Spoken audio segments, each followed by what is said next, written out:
اب سنیے، حسن بصری کی بارگاہ مرید کر لیا. جب مرید ہوا تو کھڑے ہو کر بولا، چلاک بہت تھا مرید. کہا حضور میں اب تو چوری نہیں کروں گا، پکی بات ہے.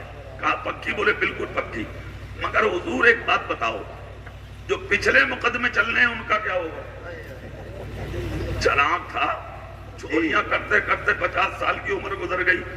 حسن بصری بولے، کان کھول کے سن، تو نے پچھلے گناہوں سے توبہ کر لی ہے، اللہ نے تیرے تمام گناہوں کو معاف کر دیا. سبحان اللہ سبحان اللہ. کہا حضور اللہ نے معاف کر دیا، مگر مقدمے تو یہاں چل رہے ہیں. حسن بصری بولے ان کا بھی اللہ مالک ہے. توبہ کر لی؟ بولے پکی. گھر چلا گیا. جیسے ہی گھر میں سکون سے بیٹھا، 3 دن کے بعد دروازے پہ پولیس آ گئی. جیسے ہی پولیس آئی، کہا کون؟ کہا پولیس. کہا تم سے کیا مطلب؟ کہا کھول دروازہ بھی بتائیں گے مطلب. چور چور ہوتا سمجھ کے دروازے نہیں گیا، دیوار کود کے پڑوسی کے گھر پہنچا. پڑوسی بولا نکل لے یہاں سے. یہاں سے نکل کے وہاں، وہاں سے نکل کے ادھر، بھاگتا بھاگتا جب کوئی جگہ نہ ملی تو خواجہ حسن بصری کی چوکھٹ پہ پہنچا. دیکھا تو حسن بصری مصلی پہ بیٹھے تسبیح پڑھ رہے تھے. پسینہ پسینہ جا کے سلام کیا. حسن بصری مسکرا کے بولے کیسا ہے؟ کہا حضور اللہ کا کرم ہے. بولے بیٹھ جا. کہا حضور بعد میں بیٹھوں گا، بہت مشکل میں ہوں. کہا کیا؟ بولے پیچھے سے پولیس آ رہی ہے، بس اللہ کے واسطے اس سے بچا لیجئے. آپ تو کہہ رہے تھے کچھ نہیں ہوگا، سرکار پولیس سے پیچھے. حسن بصری بولے پھر کیا کروں؟ کہا چھپائیے حضور. کہا جا میرے حجرے میں جا کے کھڑا ہو جا. بھاگ کے گیا، دروازہ کھولا، حجرے کے اندر دیوار سے لگ کے کھڑا ہو گیا. پسینہ صاف کیا، کانپ رہا تھا جسم. جیسے ہی جا کے کھڑا ہوا، پیچھے سے پولیس آ گئی. جیسے ہی پولیس آئی، آ کے حضرت کو سلام کیا. حضرت حسن بصری کی بارگاہ میں پولیس والوں نے کہا حضور ہمارا مجرم آیا ہے، ہمارا مجرم. حسن بصری بولے ہاں آیا تو ہے. کہا حضور ہے؟ بولے ہاں. کہاں ہے؟ کہا میرے حجرے میں. اتنا جب کہا کہ میرے حجرے میں، یہ جو مرید تھا یہ دل ہی دل میں بولا ارے پیر کیسی سیاست سے لا کے مروایا تم نے. اب تو جو ہوگا ہوگا ہی، مگر بعد میں دیکھ تجھے بھی لوں گا. ہو گئی پیرا مریدی. حد کر دی یار. کیا ضرورت تھی بتانے کی کہ یہاں کھڑا؟ پولیس آئی حجرے میں. جیسے ہی پولیس حجرے میں آئی، چاروں طرف دیکھا تو کہیں قرآن رکھا ہے، کہیں مصلی رکھا ہے، کہیں امامہ رکھا ہے، کہیں تسبیح رکھی ہے، کہیں لوٹا رکھا ہے، کہیں کچھ رکھا ہے، کہیں کچھ رکھا ہے. حجرے کی ساری چیزیں نظر آ رہی ہیں، مگر حسن بصری کا مرید نظر نہیں آ رہا ہے. جب مرید نظر نہیں آیا تو پولیس نکلی اور آ کر کہا حضور وہ تو حجرے میں ہے ہی نہیں. حسن بصری بولے ہم جھوٹ نہیں بولتے. زور سے نہیں بولو گے، ہم جھوٹ نہیں بولتے. کافر. کہا حجرے میں ہی ہے. کہا اجازت دے. کہا جاؤ. پھر سے پولیس آئی، پھر سارے حجرے میں دیکھا مگر نظر نہیں آیا. تیسری مرتبہ دیکھا، نظر نہیں آیا. پولیس بولی حضور اجازت دو، ہمیں نہیں ملتا. پولیس نکل کے باہر گئی. حسن بصری مسکرا کے بولے مرید اب تو نکل کے آ جا. ارے اب تو آجا. پسینہ صاف کرتا کرتا ڈگمگاتا باہر آیا. حسن بصری بولے اب بتا کیسا ہے؟ کہا حضور بس اللہ کے کرم نہیں بچا لیا. بولے پھر ورنہ آپ نے پکڑوانے میں تو آج کوئی کمی چھوڑی نہیں ہے. کہا کیسے؟ بولے سرکار 3 مرتبہ بھیجا. اللہ اللہ کیا شان ہے اللہ والوں کی. اسی لیے تو ہم کہتے ہیں اگر بیٹھنا بھی ہے تو چوروں کے پاس مت بیٹھ، غداروں کے پاس مت بیٹھ، مکاروں کے پاس مت بیٹھ، شراب پینے والوں کے پاس مت بیٹھ، ایسے ویسے لوگوں کے پاس مت بیٹھ. اگر بیٹھنا بھی ہے تو اللہ والوں کے پاس بیٹھ. اب ملے گا کہ اللہ والوں کے پاس بیٹھ کے سچ بھی بول دیا اور اپنے دامن کرم میں بھی چھپا لیا. نقشہ تو قیامت کا ہے جو اعلیٰ حضرت کے بڑے بھائی علامہ حسن رضا خان نے کھینچا تھا. مگر میں اسی موقع پر عرض کیے دیتا ہوں کہ ڈھونڈا ہی کرے صدر قیامت کے سپاہی، ڈھونڈا ہی کرے صدر قیامت کے سپاہی. وہ کس کو ملے جو تیرے دامن میں چھپا. نعرہ تکبیر، نعرہ تکبیر، نعرہ رسالت، نعرہ رسالت. مسلک اعلیٰ حضرت علماء اہل سنت قاری محمد اقبال رضوی صاحب قبلہ. نعرہ تکبیر. یہ اللہ والے ہیں، بچانا بھی جانتے ہیں اور چھپانا بھی جانتے ہیں. سے بولو نا بھائی. سبحان اللہ. ہاں تو غوث پاک کی بارگاہ ہے. آپ تو مقصد لے کے جا رہے ہیں آپ پیر کی بارگاہ میں. اگر چادر بھی چلا رہے آنا مدار پہ, کتنی اچھی جگہ ہوتی ہے.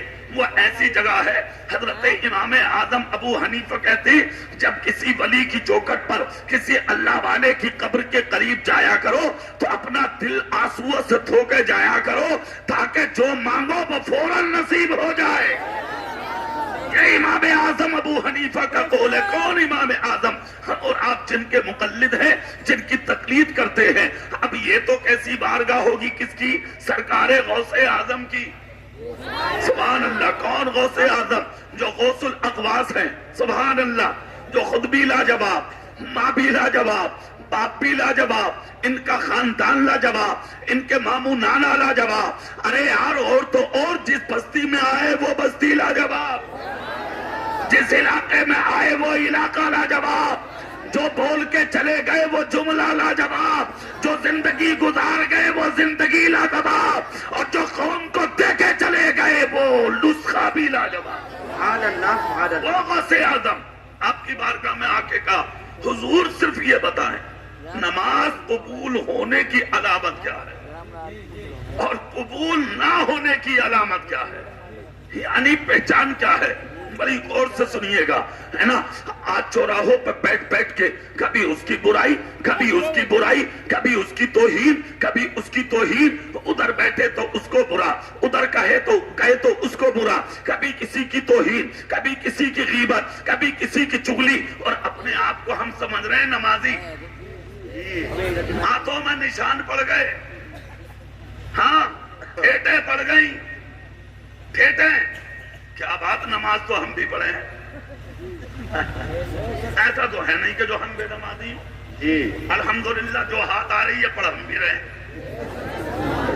تیرا ہی متھا لٹکا پڑا, تو ہی نرالا نمازی ہے. کیا بات. بلا وجہ کی بات ہے, لینا نہ دینا خواہ خواہ. ایسا نہ ہو نشان پکڑوا دے. ہاں سن لے ادھر اور غور سے سنے جملہ. غوث اعظم نے فرمایا, بتا دوں؟ بولے بالکل, میں آپ کو بتا دوں. سبحان اللہ. زور سے بولے نا بھائی. اب سنیے, غوث پاک سے پوچھا حضور پہچان کا بتاؤں؟ بولے ہاں.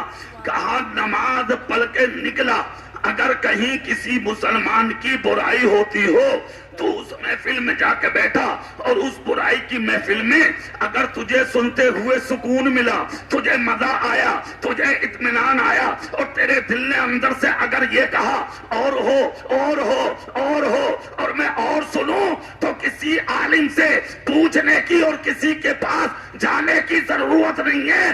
بس سینے پہ ہاتھ رکھ کے سمجھ لے تیرے سارے کے سارے سجدے بیکار ہیں. کوئی سجدہ رب کی بارگاہ میں قبول نہیں ہے. اور اگر یہ دیکھنا ہو کہ تیری نماز قبول ہوئی نہ ہوئی تو جہاں کسی کی برائی ہوتی ہو, اگر اس جگہ پر بیٹھ کے تیرا دل نہ لگے, تیرا دل دھڑکے, تجھے اچھا نہ لگے, سکون نہ ملے, مزہ نہ آئے, دل کہے یہاں سے چل, یہاں سے نکل, یا پھر جو برائی کر رہا ہے یہاں روک دے یا اسے نکال کے پھینک دے, بس تصور کر خدا تجھ سے پیار کرتا ہے اور تیرے سجدوں کو قبول کرتا ہے. یہ پہچان ہے. اور یہی حاجی جی کا مسئلہ. ہاں حاجی جی کا بھی یہی ہے بھائی. حج کرنے سے پہلے اگر وہ چور تھے, ڈکیت تھے, گنڈے تھے, لچے تھے, حاجی جی سمجھ گئے, اور حج کرنے کے بعد بھی معاملہ اگر جو کہ تو ہے تو پیسے بیکار گئے. ہاں گھوم کے آیا بھئی, تو گھومنے سے کچھ نہ ہو رہا, سمجھ گئے. اور اگر یہ دیکھنا کہ تیرا حج قبول ہوا نہ ہوا تو حج کرنے کے بعد اگر چوری سے نفرت ہو جا, جھوٹ سے نفرت ہو جا, غیبت سے نفرت ہو جا, چغلی سے نفرت ہو جا, غداری سے نفرت ہو جا, مکاری سے نفرت ہو جا, ہر برے کام سے اگر نفرت ہو جا تو بس سوچ لے اللہ نے تیرے حج کو قبول کر لیا. کیا بات ہے. زور سے بولو نا. اچھا ایک چیز اور بتا دوں اسی طرح کی ہے؟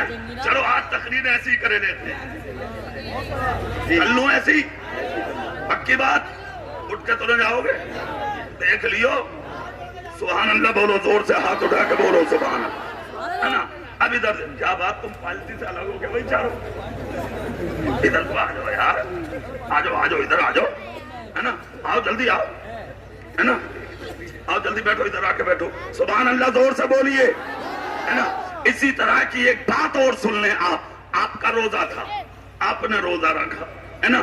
رات کے 4 بجے سے منہ پہ لگام، نہ پانی، نہ کھانا، نہ دانا، نہ ناشتہ، نہ دودھ، نہ چائے، نہ فروٹ، کچھ نہیں، سب ختم ہے کہ نہیں؟ اب صبح سے شام تک فاقہ، کیسے پتہ لگا کہ روزہ قبول ہے یا نہیں؟ ارے بولو بھائی، یہ کیسے کنفرم ہو کہ روزہ قبول ہوا کہ نہیں ہوا؟ ہماری آج کی یہ عبادت جو روزے کی حالت میں رہی، یہ قبول ہوئی یا نہ ہوئی، یہ کیسا پتہ لگے؟ تو اب سنیے یہاں پر بہت اچھا جملہ حجت الاسلام امام غزالی نے فرمایا، ارشاد فرماتے ہیں کہ اگر روزے کی حالت میں کسی کی بہن بیٹی پر نظر اٹھاتے تجھے حیا آنے لگے، کیا بات ہے، بہت خوب، اگر تیرا دل یہ کہنے لگے نہیں روزے سے ہوں، بس کسی سے مت پوچھ، سمجھ لے اللہ نے تیرا روزہ قبول کر لیا، یہ پہچان ہے۔ اچھا یہ چیزیں ایسی ہیں کہ کسی سے پوچھنے کی ضرورت نہیں ہے، آدمی کا خود کا ضمیر بھی کہہ دیتا ہے ہاں تو ٹھیک ہے، ہاں تو صحیح ہے، ہاں تو صحیح راستے پر ہے، سمجھ رہے ہیں آپ؟ یہ زندگی تو آپ بھی اپنا سکتے ہیں، یہ راستہ تو آپ بھی اپنا سکتے ہیں، اس منزل پہ تو آپ خود بھی آ سکتے ہیں، کیوں آتے ہیں آپ برائیوں کی دہلیز پر؟ آج ہم نے دیکھا آدمی کو مزہ آتا ہے کسی کو تکلیف دینے میں، آدمی کو مزہ آتا ہے کسی کا دل دکانے میں، انسان کو مزہ آتا ہے کسی کا گھر اجالنے میں، اگر کسی کے گھر میں کرکی ہوتی ہو تو باہر کھڑے ہو کے ہنس رہے ہیں، بولے ہاں کیا کیا چلا گیا بھائی، ایسا کر جو بچا اسے تو لیا اٹھا کے، یہ پوچھ رہا کیا کیا چلا گیا؟ کسی کے گھر میں آگ لگ رہی ہے، اب تاپن میں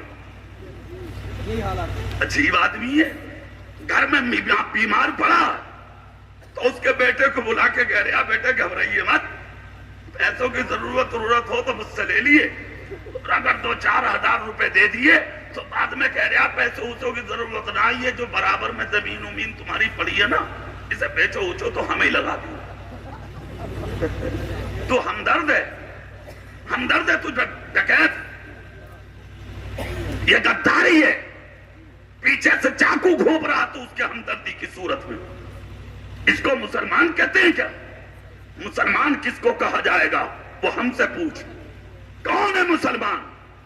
مسلمان اس کو کہا جاتا ہے کہ مسجد نبوی شریف میں میرے آقا نے فجر کی نماز پڑھائی اور فجر کی نماز پڑھا کے اعلان کیا ہے کوئی سمجھ میں نمازی فجر کے نمازیوں میں ایسا جو کسی بیمار کی عیادت اور غریب کی مدد کر کے آیا ہو؟ حضرت عمر اٹھنا چاہتے تھے اور عرض کرتے آقا میرا جی چاہتا تھا کہ میرا پڑوسی بیمار ہے میں عیادت کر لوں، میرا جی چاہتا تھا میں اس کی مدد کر دوں۔ میرے نبی بولے عمر اتنا بھی جلدی کرنے کی کیا ضرورت تھی، ذرا اپنی جگہ بیٹھے رہو۔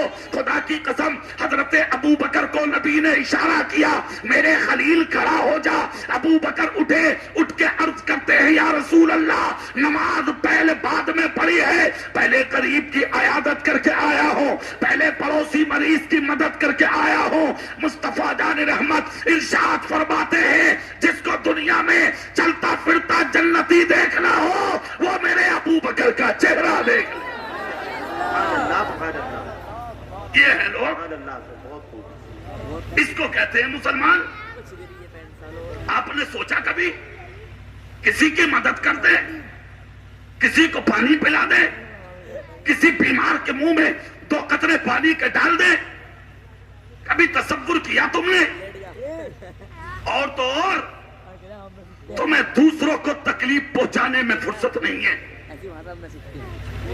اور ایک محاورہ بنا لیا سید صاحب، محاورہ بتا کیا، چھینٹ مارو گے تو اینٹ تو کھاؤ گے، تیرے باپ کا بھائی ہے اسلام، تو جیسے چاہا ایسے ہی ہوگا. چھینٹ مارنے والوں کے اینٹ، اگر اسلام اس کی اجازت دیتا تو طائف کے میدان میں سر سے پاؤں تک پتھر مارے تھے قوم نے میرے رسول کے. اتنا خون نکلا تھا میرے رسول کے جسم پاک سے، اتنا خون، خدا کی قسم کہ میرے آقا کا خرقہ شریف بھیگ گیا تھا خون میں. سرکار کے داہنے قدم پر ظالموں نے اتنے پتھر مارے کہ میرے آقا ایک پیر زمین سے اٹھا لیتے تو ظالم دوسرے پیر پہ مارتے، جب دوسرا اٹھا لیتے تو پھر اس پیر پہ مارتے. اتنا خون میرے آقا کے قدم کی پاک کی نسوں سے جاری ہوا کہ میرے آقا کی جوتی شریف، نالین شریف خون سے بھر گئی. چند دیوانے میرے آقا کے جو نبی کے ساتھ میں تھے دامن کرم پکڑ کے مچل گئے، یا رسول اللہ جان ملی آپ کا صدقہ، ایمان ملا آپ کا صدقہ، اولاد ملی آپ کا صدقہ، زندگی ملی آپ کا صدقہ. آقا جو کچھ ملا آپ کا صدقہ، آپ نہ ہوتے تو کچھ نہ ہوتا. سرکار اگرچہ اس میدان میں ہم کم ہیں مگر سینے میں عشق رسول کی طاقت بہت ہے. آقا اگر اجازت دیں تو ہم ان ظالموں کی طرف بڑھ جائیں اور ہم چل کے اپنے رسول کا بدلہ لے لیں. مصطفیٰ سروں پہ ہاتھ رکھتے جاتے اور کہتے جاتے ذرا خاموش رہو، ذرا خاموش رہو، ذرا خاموش رہو. اتنے میں حضرت میکائیل اتر پڑے اور میرے رسول کی بارگاہ میں عرض کرتے یا رسول اللہ، رب قدیر نے جو طاقت آپ کے صدقے مجھ میکائیل کو دی ہے آپ اچھے سے جانتے ہیں. پانی برسانے پر رب نے مجھے مسلط کیا ہے، ہوا چلانے پر رب نے مجھے مسلط کیا ہے. آقا ایسی ہوا چلاؤں گا چاروں طرف سے